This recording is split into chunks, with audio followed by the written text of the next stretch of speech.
Secara resmi, Belanda menaklukkan Manggarai pada tahun 1908. Ketika Belanda mulai menguasai Manggarai, Raja Todo, yaitu Kraing Tamur, dipindahkan ke Puni.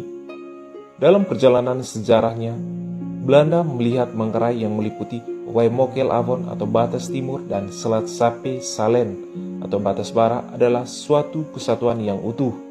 Tidak ada lagi Cibal, tidak ada lagi Todo, tidak ada lagi Bajo, maka disebutlah Manggarai.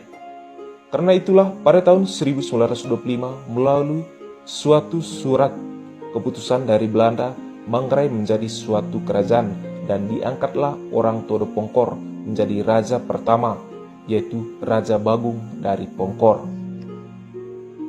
Kerajaan Manggarai bentukan Belanda ini terdiri atas 38 kedaluan. Bersamaan dengan diangkatnya Raja Bagung, Belanda juga menyekolahkan Kraing Alexander Baruk ke Manado. Alexander Baruk adalah anak dari Kraing Tamur, Raja Todo. Tahun 1931 atau 1932, Alexander Baruk kembali dari sekolahnya, lalu kemudian diangkat menjadi Raja Manggarai. Namun karena Raja Bagung masih hidup, maka keduanya tetap raja. Raja Bagung sebagai raja bicara, sedangkan yang mengambil keputusan adalah Raja Baruk. Sehingga dulu ada istilah putus lekraing ngunut beti lekraing belek. Kekuasaan keduanya berakhir saat keduanya meninggal dunia. Raja Bagung meninggal tahun 1947, sedangkan Raja Baruk meninggal pada tahun 1949. Kemudian keduanya diganti oleh Kraing Langkas atau Kraing Konstantinus Ngambut, juga dari Todo, menjadi raja hingga tahun 1958. Kawasan Barat Flores atau Manggarai pada masa lampau dikuasai oleh Kerajaan Bima hingga pada awal tahun 1900.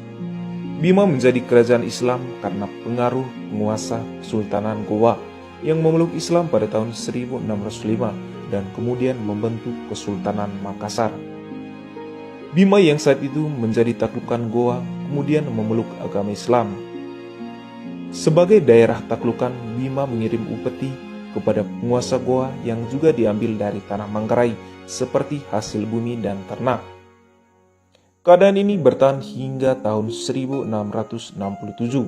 saat diadakan perjanjian Bungaya antara VOC dan Kerajaan Goa yang saat itu menguasai Bandar Makassar.